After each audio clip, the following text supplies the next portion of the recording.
Dr. Abdul Karim Bakar menceritakan sebuah kisah tentang ada seorang laki-laki yang sedang pergi bersama keluarganya. Namun tiba-tiba, mobil yang dikendarainya berhenti mendadak karena mogok. Sehingga si laki-laki itu kebingungan, namun tak berselang lama kemudian ada sebuah mobil yang berhenti di depan mobilnya. Lalu seorang pria turun dari mobil tersebut dan menghampiri mobil sekeluarga laki-laki. Pria itu mencoba menyalakan mesin mobil.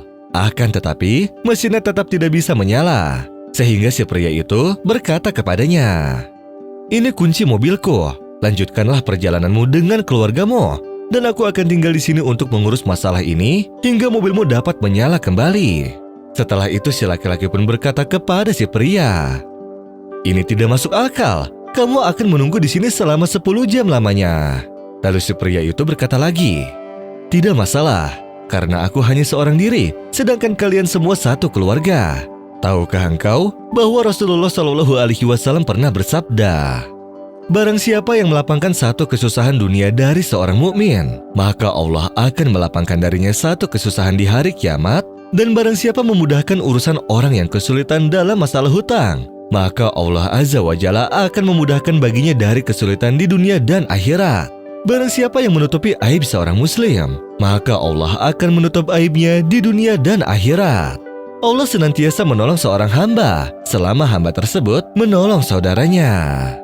Sehingga si laki-laki itu pun menerima bantuan dari si pria tersebut. Lalu ia pun pergi membawa mobil pria itu dan meminta nomor ponselnya.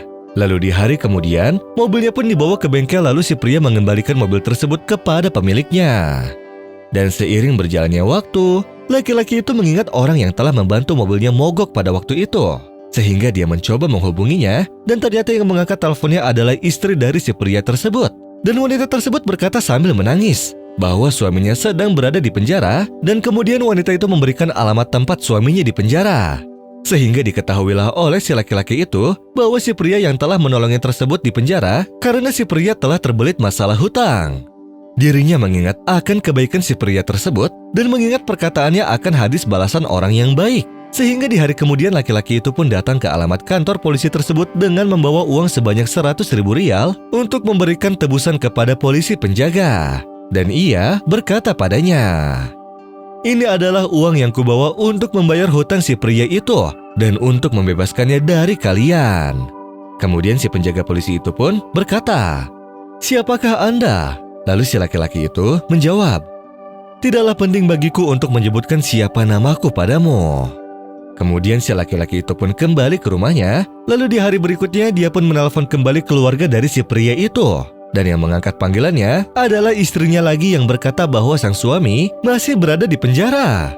Sehingga si laki-laki itu pun pergi kembali ke penjara dan menanyakan kenapa si pria tersebut belum juga dibebaskan.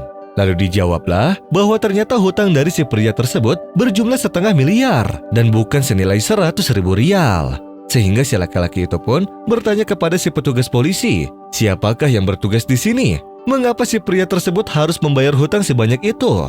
Kemudian si petugas polisi pun berkata kepada si laki-laki, "Aku tidaklah terkejut dengan kedatanganmu kemari yang membawa uang 100.000 rial untuk menebus temanmu tanpa menyebutkan siapa namamu. Tetapi aku juga ingin memintamu agar membebaskan hutang tahanan yang lain yang berjumlah 5-10.000 rial. Dan alhamdulillah si laki-laki tersebut pun bersedia untuk membebaskan 12 tahanan. Sehingga si laki-laki itu tersenyum kepada si petugas polisi, dan setelah 1 bulan kemudian, dirinya datang kembali membawa uang yang telah ia kumpulkan dari tabungannya. Dan ia pun membebaskan si pria tersebut bersama beberapa orang temannya juga.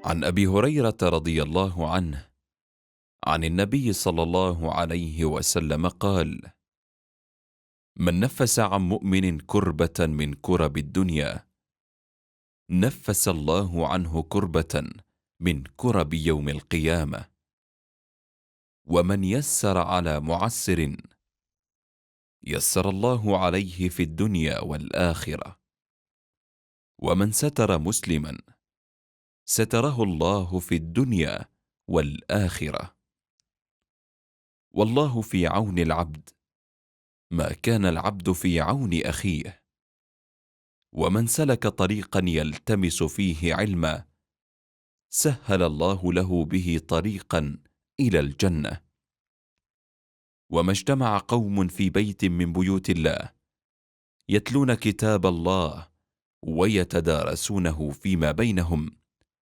إلا نزلت عليهم السكينة وغشيتهم الرحمة وذكرهم الله في من عنده، ومن أبطأ به عمله لم يسرع به نسبه. رواه مسلم.